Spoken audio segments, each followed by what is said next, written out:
नमस्कार, स्वदेश न्यूज देख रहे हैं आप। बहुत स्वागत है आपका। मैं हूं आपके साथ ऋषभ राय। बुलेटिन की शुरुआत करेंगे इस बड़ी खबर के साथ। मध्य प्रदेश विधानसभा चुनाव को लेकर सूची जारी कर दी गई है। बीजेपी ने दूसरी सूची अपनी जारी की है। दूसरी सूची में 39 नाम सामने आए हैं। निवास से फग्गन सिंह कुलस्ते का नाम सामने आया है। नरसिंहपुर से प्रहलाद पटेल का नाम सामने आया है। गाडरवारा से उदय प्रताप सिंह को टिकट दिया गया है।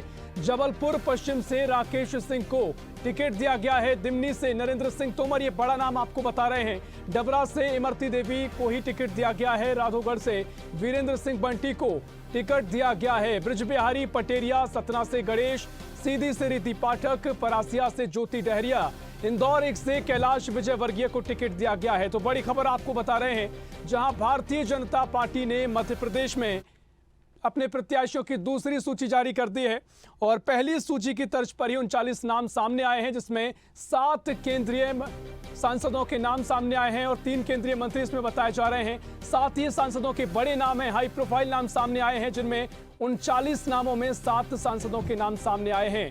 केंद्रीय मंत्री नरेंद्र सिंह तोमर का बड़ा नाम सामने आया है। कैलाश विजयवर्गीय को इंदौर क्रमांक 1 से टिकट दिया गया है। तो मध्य प्रदेश विधानसभा चुनाव को लेकर बीजेपी ने प्रत्याशियों की दूसरी सूची जारी की है और इसमें 39 सीटों के लिए प्रत्याशियों के नाम का ऐलान किया गया है। खास बात यह है कि बीजेपी ने इस लिस्ट में 3 केंद्रीय मंत्रियों को टिकट दिया है। इनमें मुरैना की दिमनी सीट से नरेंद्र सिंह तोमर का यह बड़ा नाम सामने आया है। तस्वीरें भी आपको दिखा रहे हैं, जहां 7 सांसदों को टिकट दिया गया है, जिसमें 3 केंद्रीय मंत्री शामिल हैं। तो बड़ी अपडेट आपको दे रहे हैं, जहां भारतीय जनता पार्टी ने मध्य प्रदेश में अपने प्रत्याशियों की दूसरी सूची जारी की है और ठीक पहली सूची की तरह ही 39 नाम जारी किए गए हैं, जिनमें 7 सांसदों के नाम होना एक बड़ा दांव बीजेपी ने लगाया है, जिसमें 3 केंद्रीय मंत्री शामिल हैं। खास बात यह है कि बीजेपी ने इस लिस्ट में 3 केंद्रीय मंत्रियों को टिकट दिया है। इसमें मुरैना की दिमनी सीट से नरेंद्र सिंह तोमर, नरसिंहपुर से प्रहलाद पटेल, निवास से फग्गन सिंह कुलस्ते को प्रत्याशी बनाया गया है।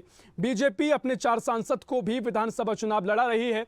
तो बड़ा दांव यहां पर भारतीय जनता पार्टी ने खेला है और इसी खबर पर और भी चर्चा करेंगे। चर्चा को आगे बढ़ाएंगे। मेहमानों से आपका तारुफ करा देते हैं। प्रदेश कांग्रेस प्रवक्ता अभिनव बरोलिया जी हमारे साथ जुड़ गए हैं, बहुत स्वागत है आपका। साथ ही भारतीय जनता पार्टी से चेतन सिंह जी हमारे साथ जुड़ गए हैं, बहुत स्वागत है आपका। चेतन जी, पहले आप पर ही आऊंगा। दूसरी सूची आपने जारी कर दी है और जिस तरीके से जो 7 सांसदों को जगह दी गई है, टिकट दिया गया है, क्या कुछ आप कहेंगे? पहली प्रतिक्रिया आपसे। भारतीय जनता पार्टी ने मध्य प्रदेश के चुनाव की तैयारी समय से पूर्व कर ली है। पूरी सूची तैयार है। हाँ। जिस प्रकार के आरोप प्रत्यारोप कांग्रेस लगाती थी, उसको ये सूची देख करके समझ लेना चाहिए कि भारतीय जनता पार्टी और भारतीय जनता पार्टी के लीडरशिप में मास्टर स्ट्रोक चला है। हाँ। और जिस प्रकार से भारतीय जनता पार्टी को प्रदेश से लेकर के देश तक में स्थापित करने वाले कार्यकर्ताओं से कदम चला करके आज नेताओं के रूप में जिनको ख्याति मिली है, चाहे माननीय नरेंद्र सिंह तोमर जी हों, चाहे आदरणीय कैलाश विजयवर्गीय जी हों, चाहे माननीय प्रहलाद जी हों, राकेश सिंह जी भाई साहब हों, ये सब एक से एक बड़े नाम है अपने आप में, जिन्होंने लंबे समय तक अपने कार्य प्रणाली से भारतीय जनता पार्टी के जनाधार को खड़ा किया और घर घर तक भारतीय जनता पार्टी को पहुंचाया है। हाँ। पूरी तैयारी के साथ मध्य प्रदेश में अब की बार 200 पार का जो नारा दिया है भारतीय जनता पार्टी ने, उस लक्ष्य की ओर तेजी के साथ भारतीय जनता पार्टी ने कदम बढ़ा दिए हैं।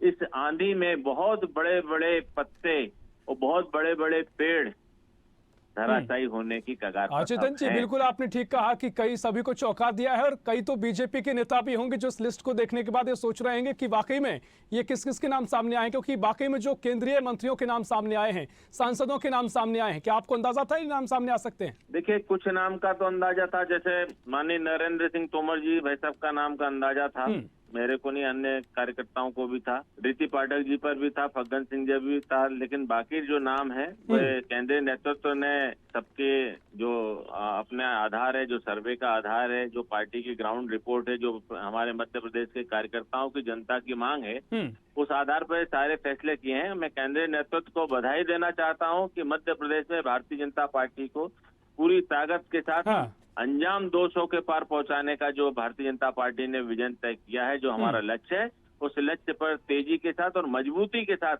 भारतीय जनता पार्टी ने कदम रखा है। और निश्चित रूप से जिस तरह से हमारा चंद्रयान सफलता के साथ अंतरिक्ष में स्थापित हुआ था, इस मध्य प्रदेश में भारतीय जनता पार्टी भी 200 के पार सीटें जीत करके एक नया इतिहास बनाएगी। ठीक है अभिनव जी, आपके पास आऊंगा। देखिए, दूसरी सूची बीजेपी ने जारी कर दी है और सीधा साफ स्पष्ट संदेश है कि 200 के पार अगली बार जाएंगे। और ये जो सूची जारी हुई है, काफी लोग चौंके हुए हैं। आप क्या कुछ कहेंगे अभिनव जी? लोगों के आने का इनने दावा किया था, 10 लाख लोगों के आने का दावा किया था महाकुंभ में, लेकिन क्या हुआ, 10 से 15 हजार लोग दिख रहे थे वहां पर। इसके बाद आज आप देखेंगे कि थकाऊ और उबाऊ पार्टी बन चुकी है भारतीय जनता पार्टी। अब क्या है, 18-20 साल का एक एंटी इनकम्बेंसी का जो माहौल है, भ्रष्टाचार, 50% कमीशन, घोटाले, लगातार पटवारी जो अभ्यर्थी हैं उनका विरोध, 12 लाख बच्चे और नर्सिंग स्टूडेंट्स, संविदा कर्मचारी, किसान, हर वर्ग परेशान है, आदिवासी, दलित वर्ग, सारे वर्ग परेशान है। तो इसमें कुछ ना कुछ तड़का तो लगाना था। तो इन्होंने अपने जो सीनियर लीडर से बहुत, हम उसमें नहीं जाएंगे कि किसको टिकट दिया किसको नहीं दिया,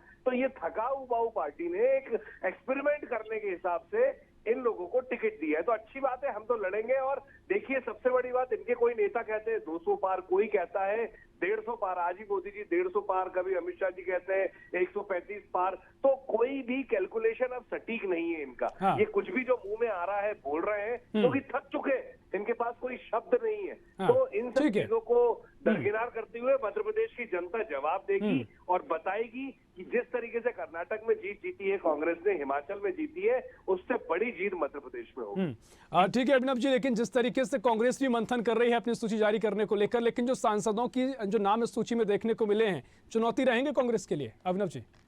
बिल्कुल भी नहीं रहेंगे। आप देखिएगा, ये अपना अस्तित्व की लड़ाई लड़ रही है भारतीय जनता पार्टी, ये उसी का निशान है। मतलब अस्तित्व की लड़ाई जब लड़ता है पार्टी बचाने के लिए, अब साथ के दौर से गुजर रही है, भारी विरोध हो रहा है, पूरे पार्टी छोड़ छोड़ के लोग जा रहे हैं। तो अब ऐसी स्थिति में ये जो कर रहे हैं वो अपनी पार्टी को बचाने के लिए कर रहे हैं। तो हमें कोई नुकसान नहीं है, जनता हमारे साथ है। ये चुनाव जनता और भारतीय जनता पार्टी के बीच में, प्रदेश की जनता, मध्य प्रदेश की जनता चुनाव लड़ेगी और भारतीय जनता पार्टी के इन तमाम लीडरानों को उखाड़ के फेंकेगी। ठीक है चेतन जी, आपके पास ही आऊंगा। जिस तरीके से तमाम नाम ऐसे थे जो पहले तमाम पार्टी विरोधी गतिविधियां कर रहे थे, कहें कि बगावत के सुर आप रहे थे, नारायण त्रिपाठी का बड़ा नाम था, उनको टिकट काटे गए हैं। तो आगे भी एक संदेश ये देखा जाए कि आगे भी जो सूची जारी होगी उस पर जो तमाम ऐसे नेता हैं जो कहीं ना कहीं इन गतिविधियों में शामिल, उनके नाम कटेंगे। देखिए, भारतीय जनता पार्टी में वो तमाम लोग जो उन्होंने बड़े स्तर पे कहीं ना कहीं किसी स्कैंडल में आए हैं या किसी भ्रष्टाचार में किसी का नाम आया है, ये सारे लोगों की सफाई इस बार भारतीय जनता पार्टी करने वाली है। माननीय प्रधानमंत्री जी ने आज भी जम्बूरी के मैदान से कार्यकर्ताओं के महाकुंभ में साफ कहा है, एक परिवारवाद और दूसरा भ्रष्टाचार, ये दोनों ही चीजें किसी भी स्तर पर भारतीय जनता पार्टी बर्दाश्त नहीं करेगी। और निश्चित रूप से जिस मजबूती के साथ माननीय प्रधानमंत्री जी के विचारों को लेकर के भारतीय जनता पार्टी के प्रदेश नेतृत्व ने अपनी मंशा जताई है, तो निसंदेह ये संदेश साफ है कि आने वाले समय में बहुत सारे चौंकाने वाले निर्णय भारतीय जनता पार्टी में आपको देखने को मिलेंगे।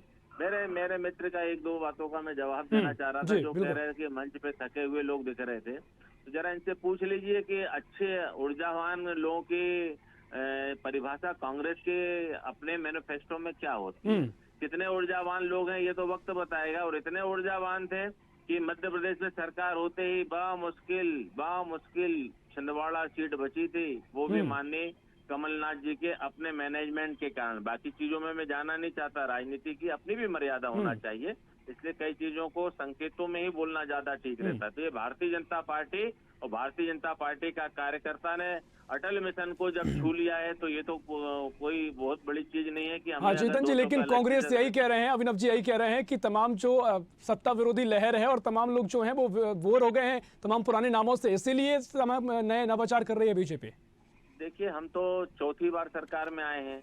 पहली बार के बाद भी इनने कहा था एंटी इनकम्बेंसी, दूसरी बार के बाद का एंटी इनकम्बेंसी, तीसरी बार के बाद का इनने एंटी इनकम्बेंसी, चौथी बार में भी कुछ विधायकों की संख्या ज्यादा थी, वोट परसेंट, फिर भी जनता ने हमको ही लाइक किया था। और उस चुनाव के बाद में जिस तरह से 89 लाख मतों के साथ कांग्रेस इस मध्य प्रदेश में लोकसभा का चुनाव हारती, तो उसके बारे में क्या कहेंगे आप? ये जनता है साहब, जनता का दिया हुआ जनादेश अगर इतने बड़े बड़े विद्वान और पंडित पढ़ के बता देते ना, तो फिर तो बात ही क्या थी, कभी सरकारें बदला ही नहीं करती। तो जनता के जनादेश को कोई भी राजनीतिक दल हो, कोई भी नेता अगर ये कह दे कि मैंने संपूर्ण रूप से पढ़ लिया है, तो मैं समझता हूँ उसकी मूर्खता ही होगी।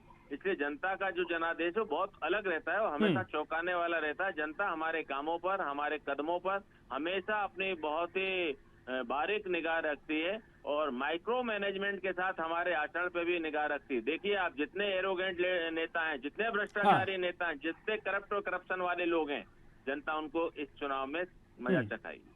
ठीक है अभिनव जी, आपके पास आऊंगा। देखिए जिस तरीके से बीजेपी का संदेश साफ है, स्पष्ट है कि तमाम जो ऐसे नाम हैं जो बिल्कुल अपनी एक पैठ रखते हैं उनको उतारा गया है, कोई रिस्क यहाँ पर बीजेपी नहीं ले रही। संदेश साफ है कि जिस तरीके से गुजरात में तमाम परिवर्तन के बाद एंटी इनकम्बेंसी खत्म की गई, यही एक तरीके से दाव संदेश देने की कोशिश की जा रही है। तो आप किस तरीके से कहेंगे कि आपने पहले कहा कि चुनौती नहीं रहेगी, लेकिन भारतीय जनता पार्टी स्पष्ट कर रही है कि 200 के पार सीटें जाएगी।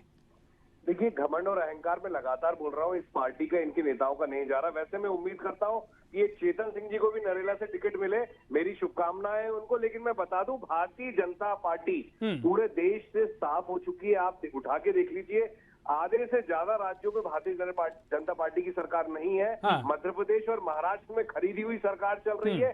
सिर्फ ये उत्तर प्रदेश और गुजरात दो बड़े राज्यों में है, बाकी जगह कहीं भी इसका वजूद नहीं बचा है। ये साफ संदेश है। कर्नाटक में अभी चुनाव हुए हैं और 100 दिन भी नहीं हुए हैं, आपको पता होगा 35 से 40 सीटों पर भारतीय जनता पार्टी के इसी घमंड और अहंकार के कारण जमानत जब्त हुई है इनके विधायकों की, जो चुनाव लड़े थे।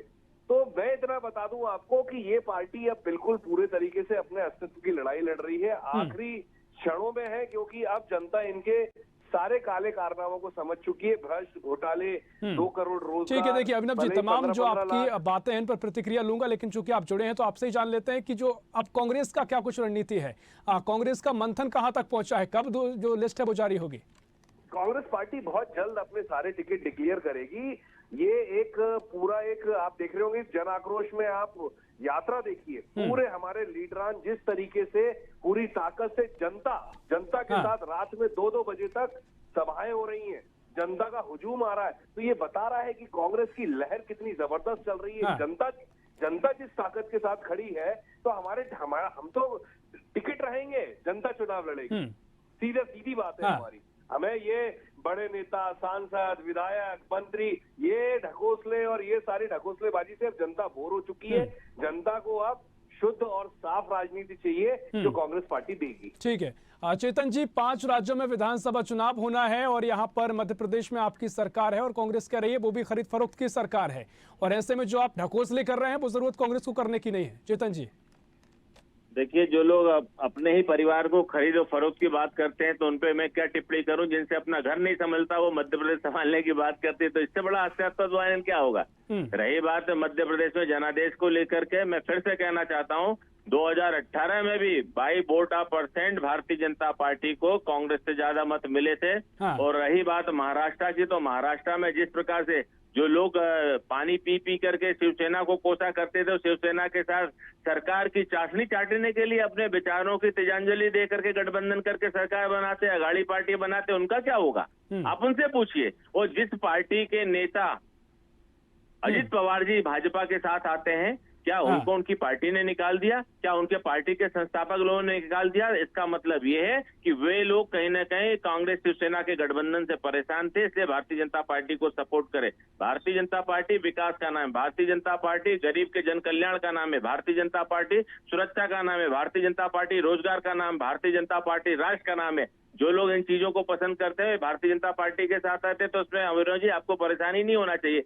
आइए, हम तो कहते हैं इस मध्य प्रदेश में भी एक मजबूत विपक्ष के रूप में कांग्रेस है, लेकिन दूर दूर तक विपक्ष नजर नहीं आता है। मैं तो कई बार कहता हूं कि मध्य प्रदेश के विधानसभा से लेकर के दिल्ली के पार्लियामेंट में जो ताकत एक विपक्ष की होना चाहिए वो विपक्ष नहीं है, और इसका खामियाजा कहीं ना कहीं मध्य प्रदेश भी चुका रहा है और देश भी चुका रहा है।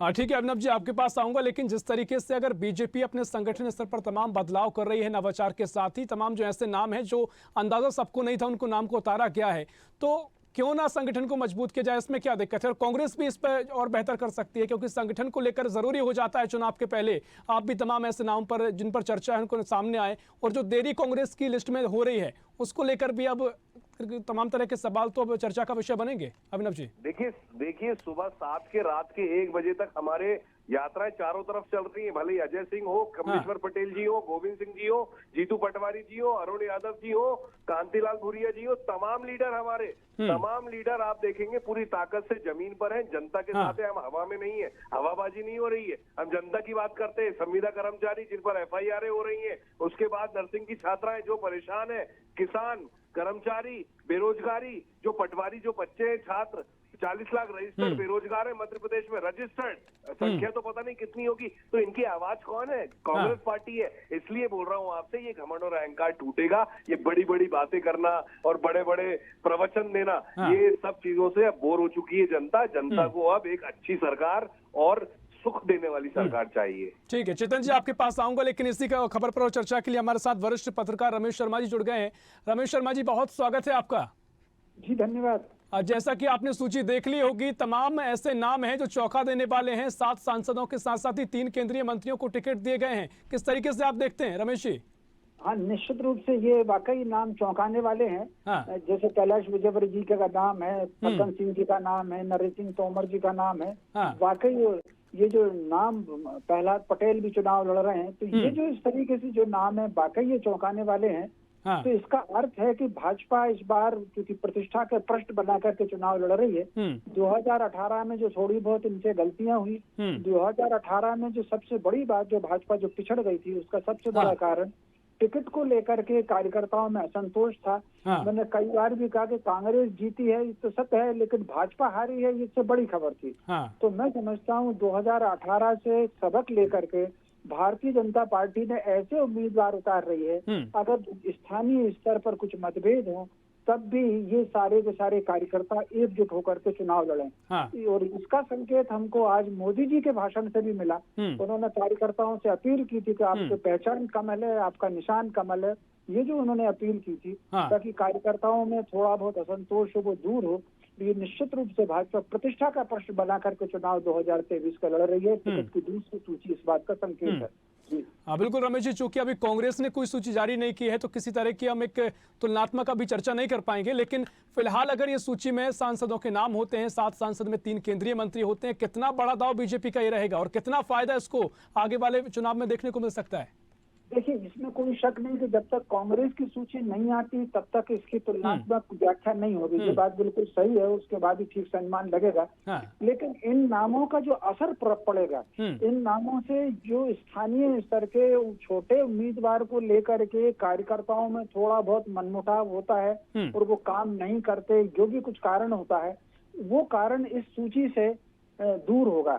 क्योंकि उसके कारण है कि इसमें कुछ नेता ऐसे कद्दावर हैं, वो केवल अपने निर्वाचन क्षेत्र में नहीं बल्कि पूरे जिले में और पूरे संसदीय क्षेत्र पर प्रभाव डालेंगे। जैसे कैलाश विजयवर्गीय जी को अगर इंदौर बंद जरूर दिया है, लेकिन मान करके चलिए कि उनकी उम्मीदवारी का असर कहीं ना कहीं महू पर भी पड़ेगा, इंदौर 3 पर भी पड़ेगा, बड़नगर पर भी पड़ेगा, पूरी पट्टी पर उनका असर पड़ेगा। इसी तरीके से आप अगर देखें नरेंद्र सिंह तोमर को टिकट देने का मतलब है कि कहीं ना कहीं सिंधिया जी के साथ जो लोग भाजपा में आए थे, वो पुराने कार्यकर्ताओं के बीच में जो थोड़ा बहुत सुनने में आता था, सच क्या है वो तो भगवान जी जाने, लेकिन जो आता था, तो नरेंद्र सिंह तोमर मान करके चलिए कि पूरे चंबल संभाग में उस बात को कार्यकर्ताओं का वो ठीक कर लेंगे। जैसे रीति पाठक का नाम आया है, प्रहलाद पटेल का नाम आया है। तो ये जो बीच में अभी प्रहलाद पटेल को लेकर बीच में थोड़ा सा उमा भारती जी का अभी बयान आया था किसी ओबीसी को लेकर के, तो मैं समझता हूँ ये सारे प्रश्नों के उत्तर भाजपा ने समाधान करने की कोशिश की है। निश्चित तौर पर, और साफ संदेश दिया है। देखना महत्वपूर्ण होगा कि कुछ जो आप कहें कि बड़े दांव खेले हैं उनका कितना असर आगे वाले चुनाव में देखने को मिलेगा। फिलहाल बहुत शुक्रिया रमेश जी आपका तमाम चर्चा में शामिल होने के लिए। चेतन जी आपका बहुत शुक्रिया, अभिनव जी आपका भी बहुत शुक्रिया चर्चा में शामिल होने के लिए। तो आपको ये बड़ी अपडेट दे रहे हैं, जहां भारतीय जनता पार्टी ने मध्य प्रदेश में प्रत्याशियों की दूसरी सूची जारी की है और बड़ी बात यह है कि जिन 39 नामों को सूची जारी की गई है उसमें 7 सांसदों के नाम हैं और 3 केंद्रीय मंत्रियों के नाम सामने आए हैं। तो बड़ा दांव बीजेपी ने यहां पर खेला है और जो स्पष्ट संदेश दिया है, जो भी जिताऊ कैंडिडेट होंगे भारतीय जनता पार्टी उन्हीं को उतारेगी। हालांकि चर्चाओं का बाजार फिलहाल गर्म रहेगा क्योंकि 39 नाम की वो सूची है जिसमें 7 सांसदों के नाम सामने आए हैं, 3 केंद्रीय मंत्री हैं। इससे पहले जो सूची जारी की गई थी उसमें भी 39 नाम सामने आए थे, लेकिन महत्वपूर्ण बात यह थी कि पहली सूची में हारी हुई सीटों को शामिल किया गया था। इस बार सांसदों के नाम सामने आए हैं तो नवाचार देखने को मिला है। और इसी खबर पर और भी चर्चा के लिए हमारे साथ वरिष्ठ पत्रकार सत्यप्रकाश शर्मा जी जुड़ गए हैं। बहुत स्वागत है सत्यप्रकाश जी आपका। जी आपने पूरी सूची देख ली होगी, तमाम चर्चाएं हैं कि जो सांसदों के नाम 7 सांसदों के नाम सामने आए हैं, 3 केंद्रीय मंत्री हैं। किस तरीके से सत्यप्रकाश जी आप इस पूरी सूची को देख रहे हैं? देखिए, भारतीय जनता पार्टी ने ये नया प्रयोग तो नहीं कह सकते हैं कि इससे पहले उत्तर प्रदेश में भी union minister ji member of parliament को चुनाव में उतारा था, वेस्ट बंगाल में भी उतारा। लेकिन मध्य प्रदेश का जो अभी प्रेजेंट सिनेरियो है उसको देखते हुए ये जरूर है कि भारतीय जनता पार्टी ने इतने बड़े बड़े लीडर, चाहे वो बुजुर्गी हो, नरेंद्र सिंह तोमर हो, फग्गन सिंह कुलस्ते हो या फिर प्रहलाद पटेल हो और दूसरे सांसद, इनको उतार कर एक बड़ा धमाका दिया है। और इससे कहीं ना कहीं मध्य प्रदेश की जो भारतीय जनता पार्टी की जो स्थिति थी उसमें एक बड़ा उभार सा दिख रहा है। लेकिन ये तब तक माना जाएगा जब तक कि कांग्रेस की लिस्ट नहीं आती है। देखिए, ये जो लीडर्स हैं ये कहीं ना कहीं अपने लोकसभा कॉन्स्टिट्यूंसी पर तो प्रभाव रखते ही है, यानी जिस सीट पर ये चुनाव लड़ेंगे उसकी एडजॉइनिंग सीट पर भी प्रभाव डालेंगे। और दूसरी क्या है कि इनकी एक साख का चुनाव हो जाएगा, क्योंकि वो ऑर्डिनरी कैंडिडेट नहीं है। उदाहरण के तौर पर नरेंद्र सिंह तोमर को लें। Narendra Singh Tomar election management committee के हेड, यूनियन मिनिस्टर हैं, भारतीय जनता पार्टी में टॉप 5 लीडरशिप में उनका नाम है। ऐसे आदमी को जब विधानसभा चुनाव लड़ रहा है तो ये मान के चलिए कहीं ना कहीं संदेश भी है। ये माना जाता है कि ग्वालियर चंबल संभाग भारतीय जनता पार्टी का वीक है जब ज्योतिरादित्य सिंधिया आए। लेकिन इनके आने के बाद से ये थोड़ा सा ग्वालियर चंबल संभाग में एक मैसेज भी जा सकता है कि हो सकता है कि नरेंद्र सिंह तोमर जैसा लीडर अगर यहाँ आ रहा है तो इनको मुख्यमंत्री भी बनाया जा सकता है अगर भारतीय जनता पार्टी सत्ता में आई। लेकिन ये तय है कि इस लिस्ट ने कहीं ना कहीं ये तो जरूर दिखा दिया है कि भारतीय जनता पार्टी कितने जबरदस्त स्टेप लेती है चुनाव में जाने के लिए। बिल्कुल सत्यप्रकाश जी, काफी साहस यहाँ पर बीजेपी ने दिखाया है, लेकिन शायद कई बीजेपी नेता ऐसे होंगे जिनको अंदाजा नहीं होगा कि जो नाम सामने आए आ सकते हैं। लेकिन कई नेता ऐसे रहे जो बगावत के सुरलाप रहे थे। नारायण त्रिपाठी का बड़ा नाम शामिल है। ऐसे नेताओं को टिकट नहीं दिया है बीजेपी ने, तो संदेश एक साफ दिया है। क्या जो सूची जारी हुई है, एक रणनीति बीजेपी की साफ यहाँ से दिखाई दे रही है? देखिए, इसमें एक चीज बहुत बेहतरीन है, देखिए आपको समझाएं। एक्चुअली क्या है कि जब कोई टिकट स्पीकर होता है पार्टी का और वो उस क्षेत्र में कई लोग होते हैं, जब कई लोगों में से कोई एक को टिकट मिलता है तो दूसरे नाराज हो जाते हैं, चाहे तो कास्ट फैक्टर हो या दूसरे फैक्टर हो। लेकिन जब इतने बड़े लीडर का नाम आता है तो ये डिससैटिस्फैक्शन है वो कहीं ना कहीं कम होता है। सबसे बड़ी चीज ये भी तय है कि इतने जो बड़े लीडर्स हैं इनकी कहीं ना कहीं जिम्मेदारी तय की गई है भारतीय जनता पार्टी इन टिकट के माध्यम से। हालांकि आपने कहा नारायण त्रिपाठी जैसे का टिकट काटा तो वो शुरू से ही कहीं ना कहीं 2020 की घटनाक्रम के बाद से ही उनका रुख हमेशा से पार्टी से परे रहा है। और ये पार्टी ने अपने सोच से पता लगाया भी होगा कि हो सकता है कि वो दूसरी पार्टी से इंडिपेंडेंट लड़े या फिर कांग्रेस में जाकर वहां से भी चुनाव लड़ सकते हैं, क्योंकि कांग्रेस ने भी अभी वहां तक कोई टिकट डिक्लेयर नहीं किया है, आपको बताएं। तो ये जो नाम है, इन नामों से भारतीय जनता पार्टी को क्या दिखा होगा, वो ये लगता है कि कहीं ना कहीं ये जो बड़ी लीडरशिप है, अगर ये चुनाव बैटल में जाएगी तो इनकी अपनी जिम्मेदारी होगी। अब ये चुनाव ना केवल बीडी शर्मा की जिम्मेदारी या शिवराज सिंह चौहान की जिम्मेदारी, बल्कि इन लीडर्स का अपने अपने रीजन में जिम्मेदारी तय करने का काम है। और आगामी समय में मुझे लगता है भारतीय जनता पार्टी कुछ ऐसे ही स्टेप ले सकती है, क्योंकि ये भी तय है कि कुछ चेहरों को भी बदलेगी, तो उन चेहरों के बदलने पर पार्टी में गलत मैसेज नहीं जाएगा, इस चीज पर भी ध्यान दिया जाएगा। आप एक चीज और देखते होगी कि ज्योतिरादित्य सिंधिया के साथ आए लोगों में भी कहीं ना कहीं एक नाम ऐसा है जो चूंकि पहले विधायक रहे वो अलग बात है, लेकिन एक नया नाम आया है। ऐसे नए नाम आने से इससे ये भी प्रदर्शित होता है कि ज्योतिरादित्य सिंधिया कहीं ना कहीं टिकट दिलाने में आगे रहे, चाहे वो राघोगढ़ का मामला हो या फिर भितरवार का मामला हो, ये सिंधिया समर्थक लोग हैं दोनों। और इसलिए सिंधिया की भी कहीं न कहीं टिकट डिस्ट्रीब्यूशन में काफी हद तक चल रही है। निश्चित तौर पर सभी संतुलन बैठाए गए हैं और बिल्कुल निश्चित तौर पर बड़ा दाव यहां पर बीजेपी ने खेला है। फिलहाल बहुत शुक्रिया सत्यप्रकाश जी आपका तमाम चर्चा में शामिल होने के लिए। तो आपको एक बड़ी अपडेट दे रहे हैं, जहां 39 नामों की सूची भारतीय जनता पार्टी ने जारी की है, दूसरी सूची जारी की गई है और इसमें बड़ी बात यह है कि 7 सांसदों के नाम को शामिल किया गया है। इसमें 3 केंद्रीय मंत्री हैं। तो बीजेपी ने एक बड़ा दाव खेला है। अब इस पर तमाम चर्चा होगी। निश्चित तौर पर तमाम नाम ऐसे हैं जिनको लेकर अंदाजा शायद भारतीय जनता पार्टी के नेताओं को भी नहीं था, जो नाम सूची में सामने आए हैं। और भारतीय जनता पार्टी ने साफ संदेश भी दिया है कि आगामी समय में जो भी सीटें आएंगी उनमें किसी तरह का रिस्क नहीं लिया जाएगा, जिताऊ कैंडिडेट्स को ही टिकट दी जाएगी। और तमाम ऐसे नेता जो कि बगावत के सुर अगर अलाप रहे थे तो उनको बाहर का रास्ता दिखाया जाएगा, चाहे नारायण त्रिपाठी का नाम हो, इसके अलावा कई ऐसे नाम हो जिनको लेकर तमाम इससे पहले पार्टी के परे बातें कर रहे थे, उनके नामों को यहाँ पर देखने को नहीं मिले हैं। और तमाम जो बड़े नाम हैं, बड़े चेहरे हैं, वो नाम यहाँ पर सामने आए हैं। तो बीजेपी यहाँ पर सीधा और साफ संदेश दे रही है, जो भी जिताऊ कैंडिडेट होगा, जिसका भी दबदबा होगा, भारतीय जनता पार्टी उसे आगे लाएगी। फिलहाल के लिए इतना ही। देश प्रदेश की और भी खबरों के लिए देखते रहिए स्वदेश न्यूज। ऐसी ही खबरों के लिए हमें लाइक करें, शेयर करें, फॉलो करें और यूट्यूब पर सब्सक्राइब करें और बेल आइकन दबाना ना भूलें। साथ ही ताजा अपडेट्स के लिए हमारी वेबसाइट swadesh live.com पर जरूर जाएं।